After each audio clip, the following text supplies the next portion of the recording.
Hello साथीहरु, स्वागत छ तपाईहरुलाई हाम्रो भिडियोमा। आज हामी यस भिडियोमा OnePlus Nord को बारेमा कुरा गर्नेछौं र कुरा गर्नेछौं अहिलेसम्म हामीलाई थाहा भएको यसको फिचर र स्पेसिफिकेसनहरुको बारेमा। तपाईहरुलाई थाहा नै होला, OnePlus ले 2014 मा आफ्नो OnePlus One स्मार्टफोन लन्च गरेर स्मार्टफोन इन्डस्ट्रीमा इन्ट्री गरेको थियो। OnePlus त्यो बेलामा फ्ल्यागशिप लेभलको स्पेसिफिकेसनहरु बजेट प्राइसमा दिएको कारणले गर्दाखेरि निकै नै हाइलाइटमा आएको थियो र त्यो बेलादेखि कम्पनीले फ्ल्यागशिप लेभलको स्पेसिफिकेसनहरु रिजनेबल प्राइसमा दिइरहेको छ र त्यो नै कम्पनीको एउटा पहिचान बनिसकेको थियो। फ्ल्यागशिप लेभलको स्पेसिफिकेसनहरु सस्तो प्राइसमा। तर केही वर्ष यतादेखि कम्पनीले फ्ल्यागशिप लेभलको स्पेसिफिकेसनहरु सँगसँगै आफ्नो प्राइस पनि अलि धेरै नै राख्दै आएको छ र OnePlus ले अब आफ्नो युजरहरु बढाउनको लागि बजेट रेन्जमा पनि एउटा स्मार्टफोन लन्च गर्दैछ, बजेट क्याटेगोरीको, जसलाई OnePlus Nord नाम दिएको छ। हुन त OnePlus Nord जुलाई 21 मा अफिसियली रिलिज हुँदैछ, तर रिलिज हुनुभन्दा अगाडि नै यसको धेरै जस्तो फिचरहरु पहिले नै अनलाइनमा लिक्स भइसकेका छन् र यो मोबाइलमा तपाईले क्वालकमको स्न्यापड्र्यागन 765G प्रोसेसर पाउनुहुन्छ, जुन 7 नैनोमिटरमा बेस भएर बनेको एउटा अक्टा कोर प्रोसेसर हो र यसमा जीपीयू तपाईले एड्रिनो 620 पाउनुहुन्छ। OnePlus का को-फाउन्डर कालपेले MKBHD सँग गरेको इन्टरभ्युमा मोबाइलको पुरै डिजाइन नै देखाइदिएको थियो, जसमा तपाईले 6.44 इन्चको एउटा फ्लुइड एमोलेड डिस्प्ले पाउनुहुन्छ, जुन 1080 बाइ 2400 पिक्सल्स र 409 पिक्सल पर इन्चको डेन्सिटीमा रहेको छ।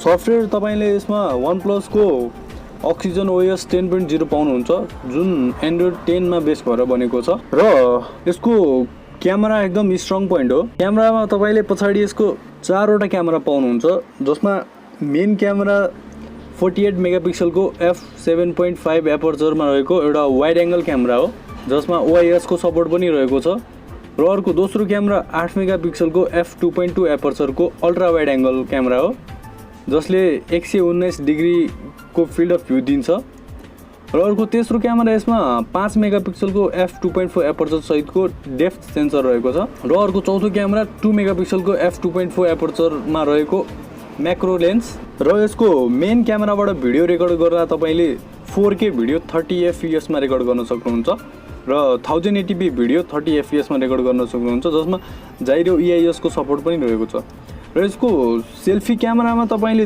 डबल क्यामेरा पाउन सक्नुहुन्छ, जसमा मेन क्यामेरा चाहिँ 32 मेगापिक्सलको f2.45 एपर्चरको वाइड एंगल क्यामेरा हो र अर्को दोस्रो क्यामेरा 8 मेगापिक्सलको f2.45 एपर्चरमा रहेको अल्ट्रा वाइड एंगल क्यामेरा हो, जसले 105 डिग्रीको फिल्ड अफ भ्यू दिन्छ र फ्रन्ट क्यामेराबाट भिडियो रेकर्ड गर्दा तपाईले 1080p 30 fps मा रेकर्ड गर्न सक्नुहुन्छ।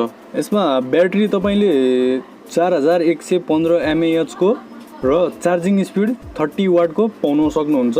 OnePlus Nord मा अन्डर डिस्प्ले फिंगरप्रिन्ट रहेको छ, जुन अप्टिकल फिंगरप्रिन्ट हो र टाइप सी कनेक्टर पनि रहेको छ। OnePlus Nord 6GB र्याम र 128GB स्टोरेजको भेरिएन्टमा लन्च हुनेछ। OnePlus Nord मा दुईवटा सिम कार्ड लगाउन सक्नुहुन्छ भने यो OnePlus Nord मोबाइल चाहिँ 5G रहनेछ। OnePlus Nord को प्राइस भने लिक भएको छैन, प्राइस कम्पनीले 21 जुलाईमा नै रिभिल गर्नेछ, तर प्राइस थाहा नभइकन पनि यो मोबाइलको प्री बुकिङ खुल्ला भइसकेको छ। इन्डियामा र बाहिर युरोपियन कन्ट्रीहरुमा पनि यसको प्री बुकिङ चलिरहेको छ अहिले, जसमा OnePlus ले आफ्नो तर्फबाट पनि केही गिफ्ट ह्याम्परहरु प्रदान गर्नेछ र यो मोबाइल नेपालमा कहिले लन्च हुने र कति प्राइसमा लन्च हुने भनेर कुनै जानकारी आएको छैन। OnePlus Nord नेपालमा लन्च हुने बित्तिकै हामी तपाईलाई यसको बारेमा छिटै नै जानकारी गराउने छौं र आजको भिडियोमा यति नै।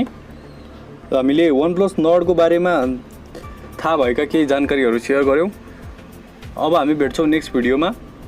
त्यति बेलाको सम्मको लागि बिदा चाहन्छु। धन्यवाद।